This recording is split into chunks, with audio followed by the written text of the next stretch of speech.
बिस्मिल्लाहिर्रहमानिर्रहीम, अस्सलाम वालेकुम। नाज़रीन, आप देख रहे हैं प्रोग्राम खबर क्या है और मैं हूं आपकी मेज़बान फरजाना सिद्दीक। नाज़रीन, आज प्रोग्राम के पहले हिस्से में हम आपको बताएंगे कि पंजाब में फसलों की ग्रोथ में कमी है, मगर दूध और गोश्त की पैदावार में भारी इजाफा रिकॉर्ड किया गया है। Live stock and dairy development ने किसान की माली हालत को बेहतर करने में अहम किरदार अदा किया है।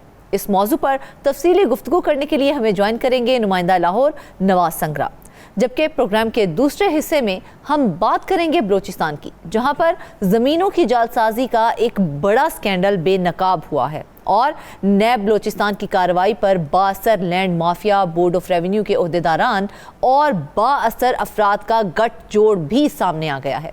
मज़ीद तफसीलात बताने के लिए हमारे साथ मौजूद होंगे ब्यूरो चीफ कोयटा खलील अहमद, जबकि प्रोग्राम के आखिरी हिस्से में हम बात करेंगे कराची की, जहां पर वर्कर्स वेलफेयर बोर्ड सिंध में मुस्तकिल सेक्रेटरी की अदम तैनाती और एडिशनल सेक्रेटरी ने गवर्निंग बोर्ड की मंजूरी के बगैर अरबों रुपए के टेंडर्स जारी किए हैं। इस खबर की तफसीलात बताने के लिए हमारे साथ मौजूद होंगे नुमाइंदा कराची शाहिद हुसैन सैलरा। तो चलते हैं आज की पहली खबर की जानिब। नाज़रीन, पंजाब में फसलों की ग्रोथ में कमी देखने में आई है, मगर दूसरी जानिब दूध और गोश्त की पैदावार में भारी इजाफा रिकॉर्ड किया गया है। Live stock and dairy development ने किसान की माली हालत को बेहतर करने में अहम किरदार तो अदा किया है, लेकिन दूसरी जानिब ऑडिटर जनरल ऑफ पाकिस्तान ने live stock and dairy development department Punjab की इंतजामी नाअहलियों का पोल खोल के रख दिया है। महकमा लाइव स्टॉक की 39,000 केनाल से ज़ायद ज़मीनों पर कब्जा है, जिसको वागुजार करवाने के बजाय महकमे ने चुप साध दी है। सरकारी ज़मीन की गैर कानूनी फ़रोख्त, पट्टानामा की खिलाफ वर्जियाँ, कम रेंट पर ज़मीनों की लीज समेत मुतअद्दिद बेज़ाब्तियाँ हैं जिनकी निशानदही की गई है। महकमा लाइव स्टॉक की ज़मीनों पर कब्जे कैसे हुए और वागुजार क्यों नहीं करवाया जा सका, इस पर बात करने के लिए हमारे साथ मौजूद हैं नुमाइंदा लाहौर नवाज संगरा। नवाज, सबसे पहले तो ये बताएं कि आप जैसे ज़रई सूबों में फसलों की पैदावार में कमी आना एक बड़ा लम्हा फिक्रिया है, ये बताइए कि कितनी कमी देखने में आई है। देखें, पंजाब के अंदर जो एग्रीकल्चर सेक्टर है, एक तरफ तो पंजाब हुकूमत जो है वो बड़े बड़े दावे कर रही है कि हम एग्रीकल्चर के लिए, लाइव स्टॉक के लिए बहुत ज़्यादा जो है वो काम कर रहे हैं, क्योंकि एग्रीकल्चर, लाइव स्टॉक, फिशरीज़ और जो जंगलात है ये एक ही एग्रीकल्चर के हेड के नीचे आते हैं। एक तरफ तो ये दावे हैं कि हम ग्रीन ट्रैक्टर दे रहे हैं, हम लेज़र लैंड लेवलर दे रहे हैं, हम किसान कार्ड दे रहे हैं, हम लाइव स्टॉक कार्ड दे रहे हैं। ये हुकूमत के बड़े बड़े दावे जो हैं वो तो आप इश्तिहारात में देख रहे हैं, उनके इफ्तिताह भी किए जा रहे हैं। दूसरी जानिब जो एग्रीकल्चर की ग्रोथ है उसमें ज़बरदस्त जो है वो कमी रिकॉर्ड की गई है। इस बजट में जहां पिछले साल जो है वो 6.40 एग्रीकल्चर की ग्रोथ रिकॉर्ड की गई थी, इस बार जो है वो नीचे आकर 0.56 पे आ गई है। आप देख रहे हैं कि 6.4 कहाँ पे है और 0.56 जो है वो इस बार जो है वो रिकॉर्ड की गई है। इसमें जो हमारी अहम फसलें हैं जिसको हम एग्रीकल्चर सेक्टर बोलते हैं, उनकी ग्रोथ जो है उसमें बड़ी कमी देखने में आई है। आपकी काटन है, आपकी गंदम है, उसके अलावा आपका चावल है, गन्ना है, इन सब फसलों की ग्रोथ जो है उसमें कमी रिकॉर्ड की गई है। उसके साथ साथ जो बागात हैं जिसमें किन्नू है, उसकी ग्रोथ में भी कमी जो है वो रिकॉर्ड की गई है। इस तरह जो हमारी दीगर एग्रीकल्चर एक्सपोर्ट्स होती थी उनमें भी जो है वो कमी इस वर्ष जो है वो रिकॉर्ड की गई। लेकिन वजूहात क्या हैं नवाज इस कमी की? आखिर इतना अरसे से चल रहा आ रहा था, लेकिन अब इसमें इतनी ज़्यादा कमी देखने में आ रही है, तो इसकी वजूहात क्या सामने आई हैं? इसकी जो बड़ी वजूहात ये हैं कि हुकूमत की जानिब से प्रॉपर जो पॉलिसियाँ हैं उनका ना होना, ये सबसे बड़ी इसकी वजह है। क्योंकि जब किसान को गंदम का रेट नहीं दिया गया तो नतीजे के तौर पर किसान ये कहता है कि गंदम तमाम फसलों की माँ है। जब गंदम का रेट नहीं दिया गया तो नतीजे के तौर पर तमाम फसलों का रेट जो है वो नीचे आ गया और किसान को उसमें बजाय प्रॉफिट के लॉस होना शुरू हो गया। और जब किसान को लॉस होना शुरू हो गया तो किसान ने फसलों की काश्त जो है वो कम कर दी। पर एकड़ एक बड़ा फला ये है कि हमारी पर एकड़ जो पैदावार है उसमें इजाफा नहीं हो सका। उसमें हमारे जो अच्छी क्वालिटी के जो इंटरनेशनल स्टैंडर्ड्स के जो बीज होने चाहिए थे वो नहीं है। हमारी पर एकड़ पैदावार अगर हम गंदम देख लें तो इस वर्ष जो है वो 34 मन रिकॉर्ड की गई है, और अगर दुनिया को देखें तो वो 50, 60, 70 मन तक जो है वो पहुंच चुकी है। चावल में जो है वो 100 मन तक पहुंच चुके हैं, हम आज भी 40 मन तक खड़े हैं। तो ये तो एग्रीकल्चर जो फसलों की बात हमने की, लेकिन उसके बरक्स जो लाइव स्टॉक है उसमें ज़बरदस्त जो है वो तेज़ी देखने में आई। और लाइफ स्टॉक जो गुज़श्ता बिल्कुल, यहाँ पर नवाज हैरत की बात ये है कि एक तरफ देखा जाए तो फसलों की ग्रोथ तो कम हो रही है, लेकिन दूसरी तरफ दूध और गोश्त की पैदावार में गैर मामूली इजाफा रिकॉर्ड किया जा रहा है। क्या वाकई इससे किसान को फ़ायदा हुआ है या फिर सारा फ़ायदा मिडल मैन ले गया है? नहीं, लाइफ स्टॉक की अगर बात करें तो लाइफ स्टॉक जो दूध और गोश्त की पैदावार है उससे यकीनन किसान को फ़ायदा हुआ। जब फसलों से जब जो रिवायती हमारी फसलें हैं, गंदम है, चावल है, गन्ना है, कपास है, मकई है, उसमें से फ़ायदा नहीं हो रहा था, तो किसान ने फिर दूसरी तरफ स्विच किया और किसान ने दूध और गोश्त की पैदावार जो है उसमें इजाफा किया। फसलें जो जानवर है वो पाले और नतीजातन हमारी जो लाइफ स्टॉक की ग्रोथ है वो बेहतर है। उसके साथ साथ जो इसका एक पार्ट जंगलात है उसकी जो ग्रोथ है वो भी 0.8-9 थी, उसमें भी इजाफा हुआ और ये 3 तक जा पहुंची, जबकि फिशरीज़ जो है वो भी 0.79 से बढ़कर 1.42% तक उसमें भी इजाफा हुआ है। सिर्फ जो फसलों का एक पोर्शन था उसमें कमी की वजह से आज जो है वो एक तो देहातियों की हालत बुरी है, दूसरी जानिब जो है वो ज़राअत की हालत बुरी है। हुकूमत दावा तो ये कर रही है, हुकूमत ये कह रही है कि हम ज़राअत के लिए बड़े बड़े मंसूबे जो हैं वो अरबों रुपए की लागत से शुरू कर रहे हैं, लेकिन वो मंसूबे अभी तक अपना जो आउटपुट देने में मुकम्मल तौर पर नाकाम दिखाई दे रहे हैं और पंजाब के अंदर ज़राअत और किसान की हालत बेहतर नहीं हो सकी। इसमें हम अगर आगे बढ़ें तो बात यह है कि लाइफ स्टॉक जिसकी ग्रोथ तो हुई, किसान ने उस पर मेहनत की तो उस सेक्टर ने ग्रोथ की, लेकिन जो livestock and dairy development हुकाम के करने वाले काम थे वो नहीं किए गए। और ऑडिट रिपोर्ट में ये कहा गया है कि 39,000 कनाल से ज़ायद रकबा जो है life stock and dairy development department का, उस पर गैर कानूनी इंक्रोचमेंट्स हैं और उनको वागजार करवाना जो है वो महकमे की ज़िम्मेदारी है, मगर महकमा जो है उस तरफ बिल्कुल नहीं जा रहा और रूटीन के काम जो हैं वो किए जा रहे हैं। जो महकमे के एसेट्स हैं, जो महकमे के असासे हैं, उनकी हिफाजत भी महकमे के हुकाम की ज़िम्मेदारी है, वो सेक्रेटरी हो, वो कोई डीजी हो, उन सब की ज़िम्मेदारी है। लेकिन नवाज, आप भी तो ये कह रहे हैं ना कि किसान को इससे हुआ है, और दूसरी जानिब महकमा लाइफ स्टॉक की बात की जाए तो वो उसका भी ये दावा है कि वो कहते हैं कि हमने किसानों की माली हालत बेहतर बनाने में अहम किरदार अदा किया है। क्या आप इस दावे से इत्तेफाक करते हैं, और अगर देखा जाए तो अमली तौर पर किसान को क्या सहूलियात मिली हैं इससे? इस बात में कोई शक नहीं कि जिस तरह वो कह रहे हैं कि ग्रोथ हुई है, किसान की हालत बेहतर हुई है। एक हमारा एग्रीकल्चर डिपार्टमेंट है, एक लाइफ स्टॉक डिपार्टमेंट। एग्रीकल्चर से किसान को जो है वो बुरी तरह मार पड़ी है, वहाँ से किसान को जो है वो कुछ नहीं है, लेकिन लाइफ स्टॉक से किसान जो नीचे जा रहा, थोड़ी सी उसकी हालत जो है वो संभली है, थोड़ा सा उसने अपने रोज़मर्रा के जो मामलात थे वो लाइफ स्टॉक से ही चलाए हैं, इसमें कोई शक नहीं। लेकिन दूसरी साइड पे जो लाइफ स्टॉक के जो डिपार्टमेंट के असासे हैं उनकी हिफाजत भी तो लाइफ स्टॉक के उन्हीं हुकाम की जिम्मेदारी है, लेकिन उस तरफ जो है वो तवज्जो बिल्कुल नहीं दी जा रही। 39,000 एक कनाल से ज़ायद रकबा जो है उस पर लोग गैर कानूनी तौर पर काबिज हैं, लेकिन महकमा जो है उसको वागजार करवाने में बुरी तरह जो है वो नाकाम दिखाई दे रहा है। ऑडिट रिपोर्ट में ये नेगलिजेंसेस बिल्कुल जो है वो हाईलाइट की गई हैं, जिसमें ये कहा गया है कि महकमे की ये इंतज़ामी गफलत की वजह से इतनी ज़्यादा ज़मीन जो है उस पर लोग काबिज हैं। इसमें यह बताया जा रहा है कि तकरीबन इस गैर कानूनी कब्ज़े की वजह से 1 अरब 22 करोड़ से ज़ायद रकम का जो है वो महकमे को जो है वो खसारे का सामना करना पड़ा है। और ये ज़मीनें जो हैं ये शाहजीवना ज़िला जहांगीराबाद, खानेवाल और जहांगीराबाद खानेवाल में जो इनके फार्म्स हैं उनके साथ ये ज़मीनें मुंसलिक हैं। अच्छा नवाज, ऑडिटर जनरल की रिपोर्ट के मुताबिक जिस तरह से आप भी बता रहे हैं, महकमा लाइफ स्टॉक की इंतजामी नाकामियों को बेनकाब कर दिया गया है, और ख़ास तौर पर अगर देखा जाए तो 39,000 कनाल सरकारी ज़मीन पर कब्जे का जो मामला है, और आप भी बता रहे हैं कि अभी तक उसे वागुजार नहीं करवाया जा सका। ये बताएं कि ये मुमकिन कैसे हुआ, किस तरह से इतनी बड़ी सरकारी ज़मीन के ऊपर कब्जा कर लिया गया? क्या महकमा लाइल्म था या जानबूझकर वो आंखें बंद रखे बैठा था? नहीं, ये बातें बिल्कुल महकमे के इल्म में हैं। ये पुराने अगर हम पीछे चले जाएं को 20-30 साल या 50 साल पहले, तो ये ज़मीनें लीज़ पर दी गई थी, लेकिन इनकी प्रॉपर जो निगरानी थी वो नहीं की गई। निगरानी होनी चाहिए थी। इसमें यह भी बताया गया है कि कुछ पट्टादार जो थे उन्होंने ज़मीनें सेल्फ जनरेटेड जो स्टाम्प थे वो बनाकर आगे बेच दी हैं, सबलेट कर दी हैं, लेकिन महकमा जो है इस बारे में मुकम्मल तौर पर खामोश रहा है। महकमे की जानिब से निगरानी जो है वो नहीं की गई। इसमें कुछ ज़मीनें जो हैं वो डायरेक्ट सेक्रेटरी जो livestock and dairy development हैं उनके नीचे आती हैं, कुछ जो डीजी लाइफ स्टॉक प्रोडक्शन है उनके नीचे आती हैं।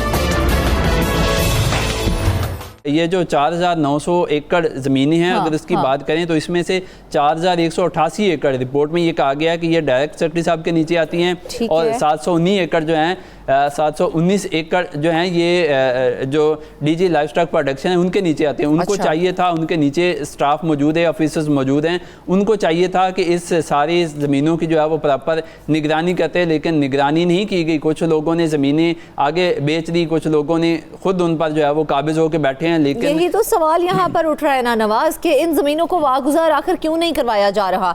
क्या हम इसको ये समझे कि महकमे के पास इख्तियारात नहीं है, या फिर सियासी दबाव इतना है कि महकमा भी कुछ नहीं कर पा रहा है? आपने बात बड़ी अच्छी की है कि महकमे के पास अख्तियारात तो बिल्कुल है, लेकिन जो सियासी दबाव वाली बात है उसमें काफ़ी सारा जो है वो असर दिखाई देता है कि महकमा जो है वो काम करने के लिए बिल्कुल जो है वो तैयार नहीं है। शायद यहाँ पर जो लोग बैठे हैं वो ज़्यादा बाअसर हैं, या इन्होंने कोई इस ज़मीन की कानूनी शक्ल जो है वो हासिल कर ली है, कोई कानूनी हैसियत इन्होंने हासिल कर ली है। लेकिन अगर कानूनी हैसियत भी हासिल की है तो फिर भी ये महकमे की ज़िम्मेदारी बनती थी कि कैसे लोगों ने महकमे की ज़मीन को जो है वो ज़ाती प्रॉपर्टी जो है वो समझ लिया। ऐसा बिल्कुल जो है वो नहीं होना चाहिए। ऑडिटर जनरल की रिपोर्ट में ये जो इंकशाफात किए गए हैं ये बड़े हैरान कौन है, और महकमे को जो है इसका नोटिस लेना चाहिए। हम भी इसीलिए हाईलाइट कर रहे हैं कि ये रिपोर्ट जो है ये बड़ी शफाफ रिपोर्ट है। इसमें ये कहा गया है कि तो हर महकमे के होते हैं ना, आखिर उसे क्यों नहीं फॉलो किया गया? अगर ज़मीनें लीज के ऊपर थी तो अगर वो किसी को ट्रांसफ़र कर भी दी गई हैं तो प्रॉपर चैनल एक काम होता है, तो वो क्यों नहीं किया गया? उसकी रिपोर्ट्स आखिर कहाँ पर हैं? दरअसल ये जो स्टेट लैंड्स होती हैं ये इस तरह ट्रांसफ़र जो है वो नहीं हो सकती। आपने सुना होगा कि हमेशा जो सरकार की ज़मीनें हैं वो बोर्ड ऑफ रेवेन्यू की हों, वो किसी दूसरे महकमे की हों, वहाँ पर कब्जे होते हैं। लेकिन बोर्ड ऑफ रेवेन्यू ने इसमें बड़ा ऑपरेशन किया है, बड़े जो है उन्होंने अच्छे काम किए हैं और उन्होंने अपनी ज़मीनें वागजार करवाई हैं। उन्होंने बाकायदा तौर पर इस पर मुहिम लॉन्च की। लेकिन जो livestock and dairy development department है, हमने कभी नहीं सुना कि इन्होंने ज़मीनें वागजार करवाने के लिए कभी कोई काम किया हो। अब जो है वो ऑडिटर जनरल ऑफ पाकिस्तान की रिपोर्ट ये नहीं कि हम तक पहुंची है, इन तक ना पहुंची हो, इनको सब जो ऊपर बैठे हुकाम है सब चीज़ें इनके इल्म में है, लेकिन पता नहीं इनकी क्या मजबूरी है, ये ज़मीनें वागजार क्यों नहीं करवाना चाहते। आप देख लें कि ये 15 से 20 ऐसी जगह हैं जहाँ पर इन ज़मीनों पर जो है वो कब्जे हैं। जहांगीराबाद है, कलोरकोट है, हारूनाबाद है, उसके अलावा शेरगढ़ है, कादराबाद, शाहजीवना, खिजराबाद, ये मुख्तलिफ इलाकों में जो इनके फार्म्स हैं, जो इनकी ज़मीनें हैं, उन पर कब्जे हैं। इलीगल तौर पर लोग जो है वो बैठे हैं, लेकिन ये डिपार्टमेंट के लोग जो हैं वो वहाँ तक पहुँचने नहीं। डिपार्टमेंट अगर हम देखें तो लाहौर में तो बड़े अच्छे काम कर रहा है, लेकिन नीचे जो ऑन ग्राउंड चीज़ें हैं, जो इनके एसेट्स हैं, उनकी हिफाजत जो है वो भी इन्हीं की जिम्मेदारी है। लेकिन महकमा जो है उस तरफ पता नहीं क्यों नहीं जा रहा, और इतने ज़्यादा रकबा जो है उस पर कब्जा है। ऑडिट रिपोर्ट में भी सब कुछ वाज़ेह हो गया है ना। ऑडिट रिपोर्ट में ज़मीनों की गैर कानूनी फ़रोख्त हो गई, पट्टानामों की खिलाफ वर्जियाँ हो गई, कम रेंट पर लीज देने जैसे संगीन इल्ज़ामात लगाए गए हैं। तो क्या इसकी कोई तहकीकात हुई हैं अभी तक, और अगर हुई हैं तो क्या किसी के खिलाफ कोई कार्रवाई भी की गई है, या अभी तक मामला बस जूं का तूं ही है? नहीं, ये लेटेस्ट जो है ऑडिट रिपोर्ट है, इसमें अगर तहकीकात होती तो शायद ये रिपोर्ट जो है ये ना मरतब की जाती। लेकिन अभी तक स्टिल जो है इन ज़मीनों पर कब्जे हैं, और ये अब जो सूबाई वज़ीर लाइफ स्टॉक और एग्रीकल्चर आशिक किरमानी हैं वो बड़े दावे तो करते हैं। अच्छा। आप देख लें कि जो जिन मनसूबों की तशहीर की जा रही है, लाइफ स्टॉक कार्ड है, किसान कार्ड है, ग्रीन ट्रैक्टर है, लेजर लैंड लेवलर है, सोलराइजेशन है एग्रीकल्चर ट्यूबवेल्स की, ये मनसूबे बिल्कुल होना चाहिए। लेकिन इन मनसूबों का आउटपुट जो है वो एक तो अभी तक नज़र नहीं आ रहा, और दूसरे जो स्टेट के एसेट्स हैं उनकी हिफाजत करना भी इन्हीं हुकाम की, इन्हीं सियासतदानों की, इन्हीं वज़रा की, इसी ब्यूरोक्रेसी की जिम्मेदारी है। लेकिन इस चीज़ की तरफ जो है वो बिल्कुल तवज्जो नहीं दी जा रही। उसके अलावा रिपोर्ट में एक और चीज़ की निशानदेही की गई है कि ये किस तरह की काश्तकारी जो है ये इन ज़मीनों को करें। अगर कुछ ज़मीनों पर काश्तकारी भी की जा रही है तो वो इतनी बुरी तरीके से की जा रही है कि उस पर जो लागत आती है वो भी डबो दी जाती है। टाइम पर ना तो वहाँ पर खादें डाली जाती हैं, ना पेस्टिसाइड डाली जाती हैं, ना अच्छे बीजों का इंतखाब किया जाता है। और जहाँ कसूरवार कौन है नवाज?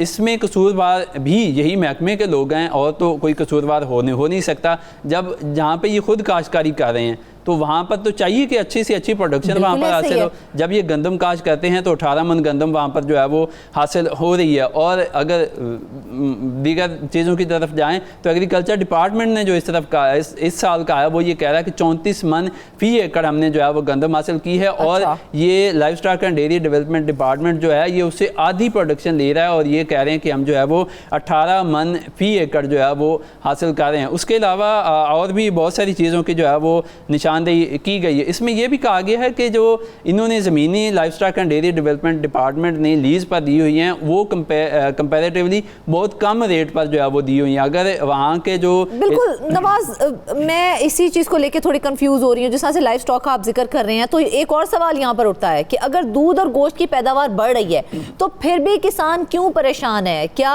اسے اس پیداوار کا صحیح ریٹ نہیں مل رہا ہے یا پھر کچھ اور وجوہات ہیں؟ دیکھیں، کسان کی جو میجر جاب ہے وہ فصلیں اگانا ہے. یہ اس کا سیکنڈ پارٹ ہوتا ہے. آپ کے جو کارپوریٹ سیکٹر میں جو ڈیری اور ملک کا بزنس کر رہے ہیں لوگ وہ بہت کم ہیں. ہمارا جو عام سادہ چھوٹا کسان ہے اس کا زیادہ سے زیادہ فوکس یہ ہوتا ہے کہ وہ اپنی زمین میں گندم اگا لے، چاول اگا لے، گنا اگا لے، مکئی اگا لے. اس کا ہماری جو زراعت کا مین فوکس ہے وہ life stock and dairy development. تو کیا کسانوں نے اب اس پر توجہ کم دینی شروع کر دی ہے؟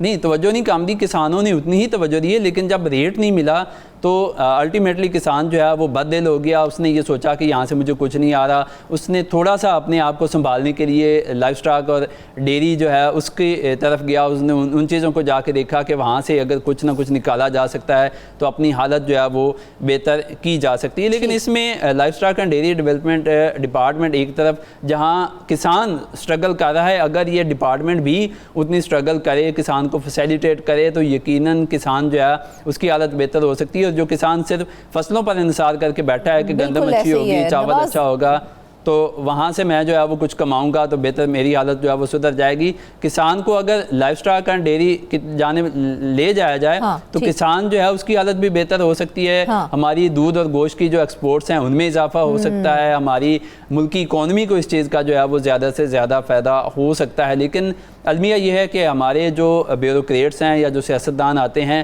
وہی چیزوں کو اوپر نیچے کر کے چلے جاتے ہیں. یہ اس دور کی بات نہیں، یہ پچھلے ادوار میں بھی ایسے ہی ہوتا رہا. لیکن جو لائف اسٹاک اور ایگریکلچر کا شعبہ ہے اس میں بہتری نہیں آ سکی، نہ کسان کی حالت جو ہے وہ بہتر ہو سکی ہے. آج بھی آپ دیکھ رہے ہیں کہ ایک بڑا زرعی ملک ہونے کے دعوے دار ہونے کے باوجود یہاں پر کبھی ہمیں گندم امپورٹ کرنی پڑ سکتی ہے تو کبھی ہم جو ہے وہ دیگر جو چیزیں کھانے پینے کی ہیں وہ دوسرے ممالک سے امپورٹ کر رہے ہیں. بڑی صورتحال ہے نواز. اس وقت ایک طرف فصلوں کی کم پیداوار ہے اور دوسری طرف لائف اسٹاک کی زمینوں پر قبضے ہیں.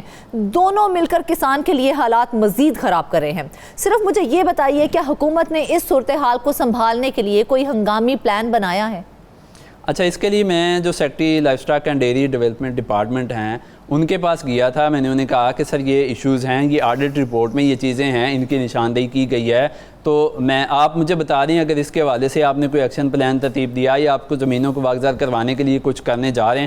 تو انہوں نے مجھے آگے سے یہ جواب دیا کہ ہمارا پبلک ریلیشن ڈپارٹمنٹ ہے، آپ اس کے پاس جائیں، میرے پاس اس حوالے سے کوئی ڈیٹا نہیں. اور میں نے منسٹر صاحب کو بھی ایک میسج کیا. میں نے کہا منسٹر صاحب ہم اس پہ ایک پروگرام کرنے جا رہے ہیں، آپ ہمارے ساتھ لائیو آئیں، بیٹھیں، آپ اپنا موقف دیں. لیکن منسٹر صاحب کی جانب سے بھی کوئی جواب جو ہے وہ مجھے نہیں دیا گیا. اس سے محکمے کے بھی کسی بندے کی جانب سے کوئی موقف دینے کے لیے نہیں سامنے آیا؟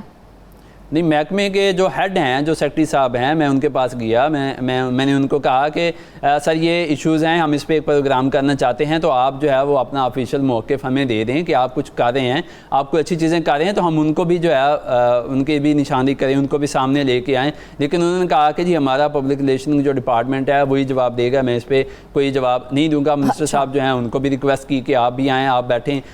لیکن امید ہے کہ جس طرح ہم نے ان چیزوں کو ہائی لائٹ کیا، یہ ہم نے تو بہتری کے لیے یہی چیزیں ہائی لائٹ کی ہیں. اور جس طرح آڈیٹر جنرل آف پاکستان نے ایک رپورٹ تیار کی ہے، اگر محکمہ اس پہ کوئی ایکشن لیتا ہے، منسٹر صاحب ایکشن لیتے ہیں، جو کسان کارڈ اور لائف اسٹاک کارڈ دیے جا رہے ہیں، ساتھ اگر محکمے کے اثاثے جو ڈے 1 سے پاکستان کے ساتھ ہی محکمے کو مل گئے تھے، اگر ان کی بھی حفاظت کی جاتی ہے، جتنی یہ زیادہ زمینیں ہیں اگر ان کو پراپر یوز میں لایا جاتا ہے، ان کو رینٹ آؤٹ کیا جاتا ہے، ان کو لیز پہ دیا جاتا ہے یا یہاں پر فصلیں اگائی جاتی ہیں، تو یقیناً نہ صرف یہاں کے کسان جو ہے اس کو فائدہ ہوگا بلکہ یہ چیزیں ملکی اکانومی میں بھی جو ہے وہ اہم کردار ادا کر سکتی ہیں. بالکل ایسے ہی ہے. آخر میں بس صرف اتنا ہی کہوں گی کہ 39 کنال زمین کو اگر واگزار کروا لیا جائے اور اسے کسانوں یا زرعی ترقی کے لیے استعمال میں لایا جائے تو بہت بڑا فائدہ ہو سکتا ہے. حکومت کے پاس اس حوالے سے عملی منصوبہ موجود ہونا چاہیے. ناظرین واپس آئیں گے بریک کے بعد. ویلکم بیک ناظرین. اب ہم رخ کریں گے بلوچستان کا. بلوچستان میں بھی صورتحال کچھ ایسی ہی ہے کہ زمینوں کی جعل سازی کا ایک بڑا سکینڈل بے نقاب ہو گیا ہے. نیب بلوچستان کی کارروائی بھی سامنے آئی ہے. بااثر land mafia, board of revenue کے عہدیداران اور بااثر افراد کا گٹھ جوڑ کھل کر سامنے آ گیا ہے. باوثوق ذرائع کے مطابق قومی احتساب بیورو نے ضلع کوئٹہ اور ضلع ہب میں 11,000 ایکڑ سے زائد قیمتی سرکاری زمین کی بندر بانٹ کا بھانڈا پھوڑ کے رکھ دیا ہے. اس تاریخی سکینڈل میں بورڈ آف ریونیو کے اعلیٰ عہدیداران، بااثر لینڈ مافیا اور بعض سیاسی شخصیات کے مابین گھناؤنے گٹھ جوڑ کا انکشاف بھی ہوا ہے. مزید خبر کی تفصیلات جانتے ہیں بیورو چیف خلیل احمد سے. خلیل صاحب، سب سے پہلے تو یہ بتائیں نا کہ اس اسکینڈل کی ابتدائی معلومات سامنے کیسے آئی ہیں؟ جی ہاں بالکل، یہ بلوچستان میں جو کہ کرپشن کا ایک گڑھ ہے اور یہاں پہ کرپشن کی غضب کی کہانیاں سامنے آتی ہیں، اور ایک بار پھر جو ہے بلوچستان میں جو بورڈ آف ریونیو ہے ان کے افسران نے کچھ سیاستدانوں اور کچھ بیوروکریٹس اور کچھ جو سینیٹر یا ارکان قومی اسمبلی یا صوبائی ارکان اسمبلی ہیں ان کے ساتھ مل کے 11,000 ایکڑ زمین کو غیر قانونی طور پہ الاٹ کیا گیا ہے. اور یہ جو زمین کی الاٹمنٹ ہے یہ کوئٹہ اور ہب میں کی گئی ہے، اور جو موضع اور جو جگہ الاٹمنٹ کی گئی ہے جن لوگوں کو، وہ انتہائی اس کی جو قیمت ہے مہنگی ہے، اور اس کا جو وہ محل وقوع ہے وہ انتہائی پرکشش ہے. اور یہ تقریباً بتایا جا رہا ہے ہمارے ذرائع کے مطابق کہ 50 ارب سے زائد کی زمینیں جو کہ غیر قانونی طور پہ جو ہے وہ الاٹ کی گئی ہیں، جس میں اور اس بیتی گنگا میں کرپشن کی جو ہے تمام لوگوں نے جو ہے نا خوب ہاتھ دھوئے ہیں، جس میں بورڈ آف ریونیو کے افسران ہیں، جس میں بیوروکریٹس ہیں، جس میں محکمہ بلدیات کے کچھ افسران ہیں. اس کے علاوہ جیسے کہ میں نے بتایا کہ سینیٹر، ارکان قومی اسمبلی، ارکان صوبائی اسمبلی اور صوبائی وزراء سمیت بعض جو بااثر سیاستدان ہیں وہ بھی اس میں ملوث ہیں. اور نیب نے اس کا نوٹس لیتے ہوئے اس کی تحقیقات شروع کر دی ہیں، اور پھر نیب کے حکام نے جو ہے وہ احتساب عدالت سے جو ہے رجوع کیا، اور اس پہ یہاں ان کے جو موضوع ہیں ان کے باقاعدہ مقامی اخبارات میں اشتہارات دیے گئے ہیں کہ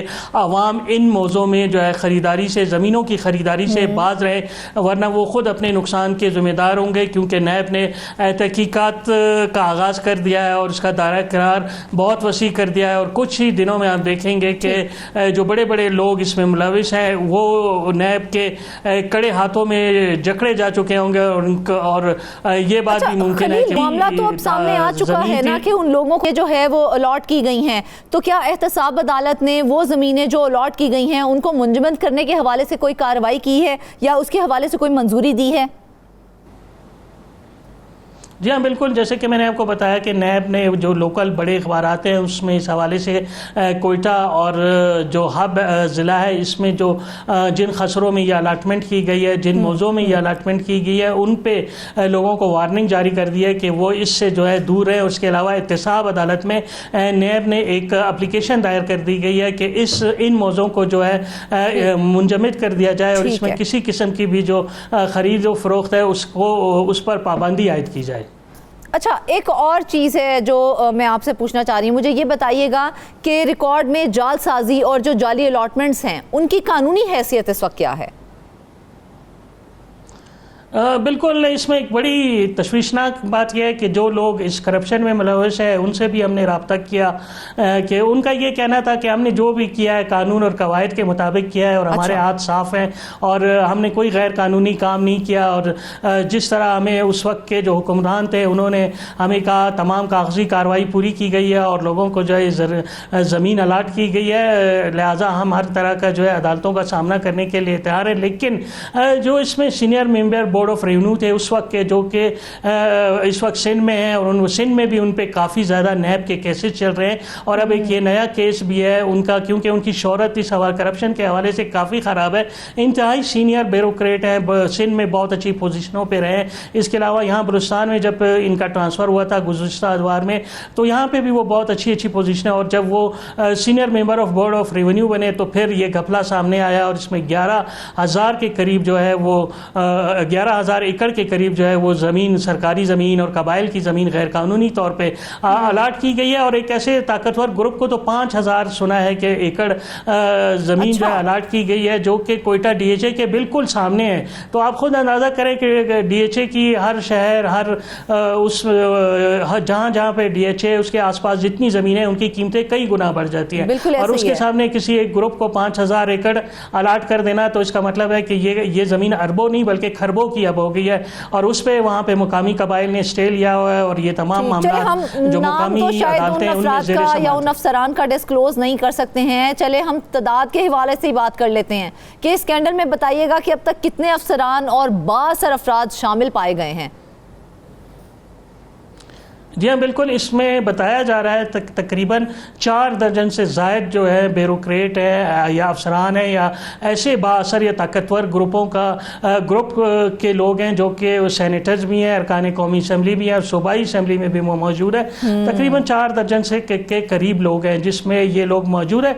लेकिन बदकिस्मती है, आप देखें कि माजी में भी बलूचिस्तान में एक मेगा करप्शन सामने आया जिसमें एक हमारे सेक्रेटरी फाइनेंस थे साबिक, उनके घर की टैंकियों से पैसे बरामद हुए, सर्वेंट क्वार्टर से पैसे बरामद हुए, कार की डिक्कियों से अरबों रुपए बरामद हुए। लेकिन क्या हुआ उस मेगा करप्शन का? वो सेक्रेटरी साहब भी रिहा हो गए, वो मुशीर ख़जाना भी रिहा हो गए, और जितने अफसरान थे उन्होंने नैब से डील की, और डील के बाद आज फिर नौकरियों पे बहाल है और बहुत अच्छी अच्छी पोस्टों पे हैं जहाँ पे जो पैसा उन्होंने नैब को दिया होगा वो रिकवर कर लिया। तो अब लोग नाउमीद है, उनका भी यही कहना है कि इसमें बहुत जो है ताकतवर लोग मुलविस है और उनके खिलाफ कुछ नहीं हो सकता।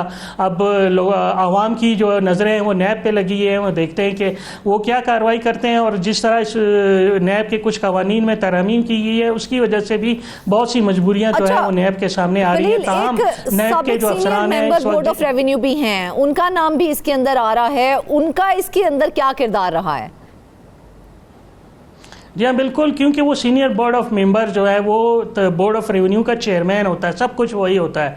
और मैंने जैसे कहा कि माजी में भी उनके खिलाफ जो है, सिंध में भी इस वक्त नैब में उनके खिलाफ जो है ना कई मुकदमात ज़ेर इल्तवा हैं, और अब जब वो यहाँ आए तो उन्होंने अपने कारनामे यहाँ पे भी दिखाए, और सिर्फ एक ये बड़ा केस जो है सामने आया 11,000 एकड़ जो उन्होंने जो है अलाट किया। इसके अलावा जो उन्होंने घपले किए हैं वो तो अब तक सामने नहीं आ सके, लेकिन इदारे जिस तरह इस केस को फॉलो कर रहे हैं उससे लगता है कि इसमें जितने भी लोग हैं, जितने बड़े लोग शामिल हैं, उनको बेनकाब किया जाएगा, उनको आवाम के सामने लाया जाएगा, और उनको गिरफ्तार किया गया है या फिर सिर्फ शामिल तफ्तीश ही किया गया है? जी, अभी तक इस केस में कोई गिरफ्तारी अमल में नहीं आई, लेकिन नैब के जितने भी इन्वेस्टिगेशन ऑफिसर्स हैं वो इस स्कैंडल में जिन जिन ब्यूरोक्रेट, सियासतदान या ताकतवर लोगों के नाम आ रहे हैं, जिसमें लैंड माफिया भी है, लैंड ग्रेबर्स भी शामिल है, उनसे तहकीकात कर रहे हैं, उनको बुलाया जा रहा है, पूछगछ की जा रही है, और कुछ ही दिनों में ये सब कुछ मैच्योर हो जाएगा। तो और नैब के ही ज़राए ने हमें बताया कि आप देखेंगे कि कितने बड़े पैमाने पर गिरफ्तारियाँ होती हैं, और ये बलूचिस्तान ही नहीं पाकिस्तान का एक मेगा करप्शन स्कैंडल होगा जो कि जिससे जो है बिल्कुल पूरा मुल्क हिल जाएगा कि कितने बड़े पैमाने पे ये करप्शन की गई है, और कितनी महंगी ज़मीन 11,000 एकड़ ज़मीन जो है हम हब के जो मौजा है गडानी जो सबसे जहाँ पे ज़मीन जहाँ शिप यार्ड है, जहाँ अच्छा, क्या मुकामी अफराद को उन ज़मीनों से बेदखल भी किया गया है? मुख्तसर साथ मुझे जवाब दे दीजिए। बेदखल का तो हब में गडानी से किया गया है, जबकि बलूचिस्तान के जिन इलाकों में ये किया गया है वहाँ पे क्योंकि ये ज़मीनें उस सेटलमेंट में जो है इनके हवाले की गई हैं बाअसर लोगों के, तो वो उन्होंने एहतजाज किया है और केसेस जो है वो तमाम उन्होंने अदालतों में लगाए हुए हैं। लेकिन अभी तक और रोज़ाना अखबारात में हम बयानात देख रहे हैं कि जो कबाइल की ज़मीनें हैं वो बाअसर लोगों को अलाट की गई हैं। इसके हवाले से ऑल पार्टीज़ कॉन्फ्रेंस भी हो रही हैं मुख्तलिफ इलाकों में कि जो कबाइल की ज़मीनें अलाट की गई हैं गैर कानूनी तौर पे, तो उसके खिलाफ अदालतों से रुजू किया जा रहा है। मेगा स्कैंडल सामने आया है, हम किसी क्रैक डाउन की तवक्को कर सकते हैं खलील? जी हाँ, बिल्कुल, हम एक बड़े क्रैक डाउन की जो है तवक्का कर सकते हैं, क्योंकि यहाँ बलूचिस्तान में जो है इस हवाले से काफ़ी लोगों में परेशानी पाई जा सकती है जिनकी ज़मीनें जो है गैर कानूनी तौर पे अलाट की गई हैं, और वो किसी सूरत भी अपनी आबाई ज़मीनों से जो कई सौ साल से उनके नाम है उनसे दस्तबरदार होने के लिए तैयार नहीं है। ठीक है, बिल्कुल, इस तरह के जो वाक़यात हैं मुस्तक़बिल में रोकने के लिए मज़ीद भी इस्लाहात करनी पड़ेंगी, क्योंकि अगर इस्लाहात ना की तो इस तरह के मेगा स्कैंडल्स हमें आने वाले वक्तों में भी देखने को मिलेंगे। नाज़रीन, वापस आएंगे एक ब्रेक के बाद।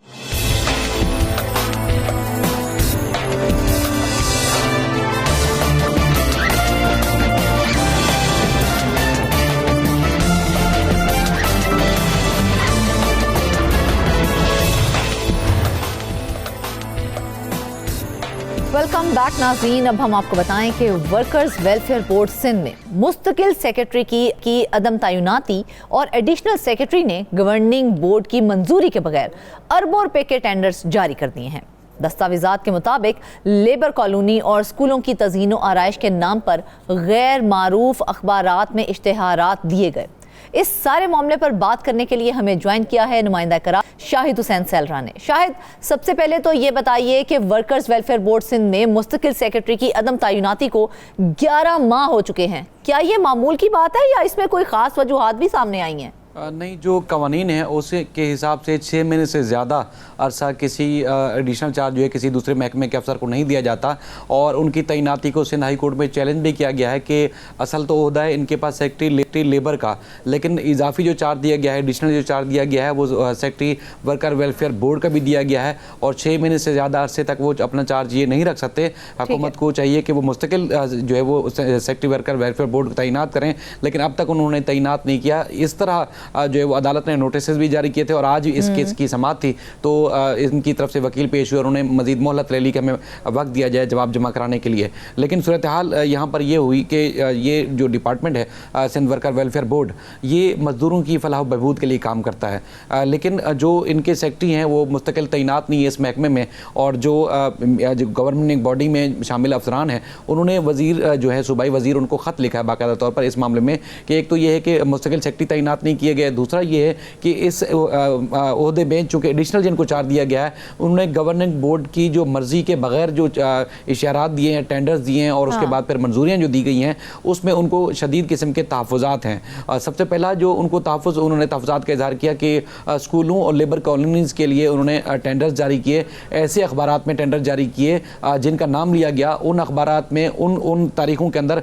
वो टेंडर थे ही नहीं, लेकिन अखबारात की कटिंग ये जारी कर दी गई कि इस अखबार में फ़लाँ डेट को जो है हमने टेंडर जारी किया था और इस पर जो है एतराज़ात आयद किए गए और काम शुरू हुआ नहीं और कहीं अगर शुरू भी हुआ है तो इब्तिदा में ही अरबों रुपए के फंड्स जारी कर दिए गए ऐसी कंपनी को जो कंपनी रजिस्टर्ड ही जो है वो 2025 में हुई है, यानी कि जो सेपरा रूल थे, जो पेपरा रूल्स हैं उनकी मुकम्मल तौर पर बताया गया है कि ये खिलाफ वर्जी है। इसके अलावा दूसरा जो इल्ज़ामात हैं वो ये है कि जैसे 2014 में कानून बनाया गया था सूबाई हुकूमत की तरफ से कि जो गवर्निंग बॉडी होगी, गवर्निंग बॉडी की मंजूरी के बगैर सेक्रेटरी जो है अज खुद कोई जो मंजूरी नहीं दे सकते। अब इनके ऊपर जो सेक्रेटरी लेबर है इनके ऊपर ये इल्ज़ाम है कि एक तो ये है कि वो करते भी खुद ही हैं, मंजूरी खुद लेते हैं और उसके बाद फिर टेंडर जारी भी खुद ही कर देते हैं, लेकिन गवर्निंग बॉडी की जो मंजूरी है उसमें शामिल नहीं होती। वो जो सूबाई हुकूमत का ऑर्डिनेंस है उसकी मुकम्मल तौर पर खिलाफ वर्जी की जा रही है कि एडिशनल सेक्रेटरी ने गवर्निंग बॉडी की मंजूरी के बगैर ही अरबों रुपए के टेंडर्स जारी कर दिए हैं। तो क्या ये एक आम इंतजामी गलती थी या फिर दानिस्ता तौर पर कवायद को नजरअंदाज किया गया है?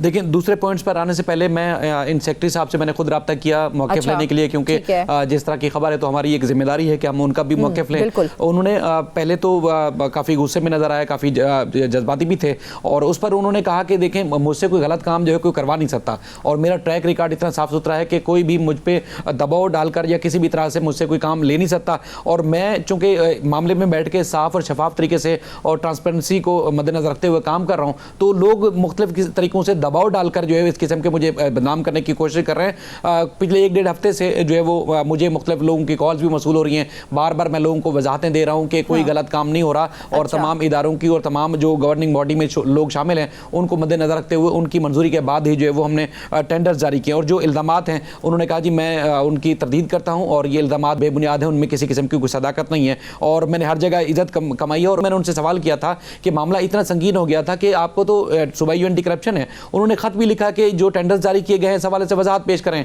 तो उन्होंने कहा मैं खुद डायरेक्टर एंटी करप्शन रहा हूं माजी में और मैंने उनको जवाब दे दिया। अब क्या जवाब दिया है वो हमसे शेयर नहीं किया और इसके अलावा जैसे उनकी कॉल रखी गई तो उसके बाद फिर इनके तर्जमान है लेबर बोर्ड के, उनका फिर मेरे पास फ़ोन आया और उन्होंने फिर तफसीलात बताई कि हमारे दफ्तर आ जाइए। मैंने उनसे यही कहा कि वज़ीर को ख़त लिखा गया और उसमें इतने सारे इल्ज़ामात हैं, जिसमें एक इमारत है जिसकी उस एरिया के हिसाब से जो मजमूई कीमत है तकरीबन 20 से 40 या 50 करोड़ के दरमियान बनती है और वो इमारत वर्कर वेलफेयर ویلفیئر بورڈ کے آفس کے لیے خریدی گئی ہے 80 کروڑ روپے کی, اور یہ بھی الزام ہے کہ وہ ان کے کسی قریبی عزیز کی عمارت تھی. تو اس پر کیا کہنا ہے؟ اس پر بھی انہوں نے کہا جی بہت سارے لوگ ناراض ہیں اور وہ پھر اس طرح کے ہمارے ہمیں بدنام کرنے کے لیے چیزیں کر رہے ہیں, لیکن ہم نے جو ہے قانون کے مطابق کیا ہے. باقی تقریباً 2700 ملازمین ہیں سندھ میں رجسٹرڈ جو سندھ ورکر ویلفیئر بورڈ کے فلاح بہبود کے زمرے میں آتے ہیں.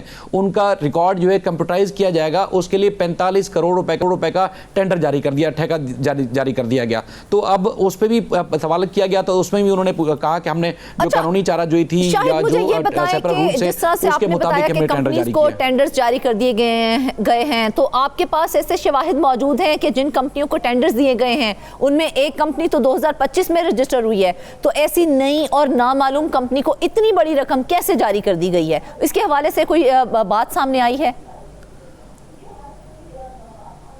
بالکل یہ بات میں نے ان سے کی تھی. انہوں نے کہا کہ جو ٹینڈر جاری ہونا تھا جس ڈیٹ کے لیے, اس ڈیٹ سے پہلے ہم مختلف اخباروں میں خبریں شیئر کرتے رہیں, نشر کرتے رہیں, تاکہ جو اس میں شریک ہونا چاہے اس ٹینڈر میں وہ شریک ہو جائے.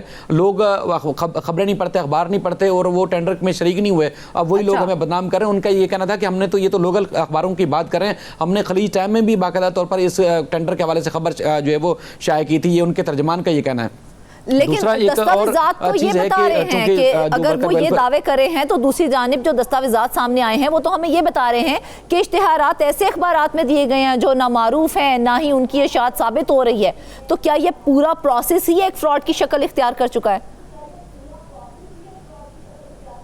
دیکھیں مجموعی طور پر جو 2700 ملازمین ہیں ان کے لیے جو ان کی فلاح بہبود کے لیے فنڈز مقرر کیے گئے ہیں وہ 45 ارب روپے کے. یہ معمولی فنڈز نہیں ہیں, بہت زیادہ رقم ہے جو مزدوروں کی فلاح بہبود ہوگی. اس میں ان کی ایجوکیشن کے لیے ہے, ان کی ویلفیئر کے لیے ہے, ان کی جو ہے وہ ڈیتھ گرانٹ کے لیے, بچیوں کی اگر شادی کرنی ہے تو اس کی جہیز گرانٹ جو ہے جاری کی جانی ہے. اس میں جو مزدور رہنما ہے, جو انتہائی سینئر مزدور رہنما ہے, انہوں نے تنگ آ کر جو ہے وہ لکھا ہے وزیر جو صوبائی وزیر ہیں لیبر کے, ان کو انہوں نے لکھا ہے کہ دیکھیں یہ سیکرٹری صاحب جو ہے جب سے تعینات ہوئے, ایڈیشنل چارج بھی ان کے پاس جب سے تعینات ہوئے ہیں, وہ جو ورکر ویلفیئر بورڈ کا جو دفتر ہے اس دفتر میں آئے ہی نہیں آج تک, اور نہ مزدوروں سے کوئی میٹنگ کی, نہ ان سے ملاقات کی, اور نہ ہی ان کے فلاح بہبود کے لیے جو کچھ کام ہو رہا ہے وہ اس میں آتے نہیں ہیں. یعنی کہ ایک تو یہ ہے کہ ایڈیشنل ان کو چارج دیا گیا ہے, اگر ایڈیشنل چارج کی مستقل تعینات نہیں کیا جا رہا تب وہ دفتر میں آئے, مزدوروں سے ملاقات کریں, ان کی فلاح بہبود کو کس طرح کرنا ہے وہ بیٹھ کے طے کریں. لیکن وہ طے کرنے کے بجائے اخباروں میں اسی طرح کی جس طرح کی کٹنگ کا انہوں نے بتایا ہے کہ کٹنگ تو لگا دی گئی کہ فلاں اخبار میں یہ خبر چھاپی تھی اور ٹینڈر جاری کیا تھا, لیکن اس ڈیٹ کو جب چیک کیا جاتا ہے اخبار میں تو اس ڈیٹ کو اس اخبار میں کسی قسم کا کوئی اشتہار یا ٹینڈر جاری ہی نہیں کیا گیا تھا. اس کے علاوہ جو مزدوروں کی ہیلتھ کے حوالے سے ہیلتھ انشورنس کا معاملہ ہے وہ بھی بڑا ایک سنگین جو ہے معاملہ ہے. اس میں سنگین قسم کے الزامات ہیں کہ ورکر ویلفیئر بورڈ کا اپنا کام ہی نہیں ہے کہ کسی مزدور کی ہیلتھ انشورنس کروائے. انہوں نے جو ہے وہ خود ہی منظوری دی. اس طرح ان کا یہ بھی دعویٰ ہے کہ چند جو گورننگ باڈی کے لوگ ہیں وہ ناراض ہیں, باقی گورننگ باڈی کے لوگ جو ہے ان کی منظوری اس میں شامل ہے. اس میں تقریباً 8 ارب روپے کے لگ بھگ کی جو ہیلتھ انشورنس ہے وہ ایسی کمپنی کو جاری کی گئی جس کا وہ سٹینڈرڈ ہی نہیں ہے کہ وہ اس طرح کی ہیلتھ انشورنس کر سکتا ہے. اور دوسرا یہ ہے کہ ورکر ویلفیئر بورڈ کا جو کام ہے وہ ہیلتھ انشورنس مزدوروں کی کرنا کام نہیں, بلکہ وہ سوشل سیکیورٹی کا ایک الگ سے محکمہ ان کا ہی کام ہے. اچھا شاہد, جس طرح سے آپ بھی ہمیں بتا رہے ہیں اور ہم تک بھی یہ اطلاعات پہنچ رہی ہیں کہ اینٹی کرپشن نے بھی کارروائی شروع کر دی ہے اب اس حوالے سے, تو آپ کو لگتا ہے کہ اس معاملے کی شفاف تحقیقات ممکن ہو پائیں گی اور یہ کیا ذمہ داران کو قانون کے کٹہرے میں لایا جا سکے گا؟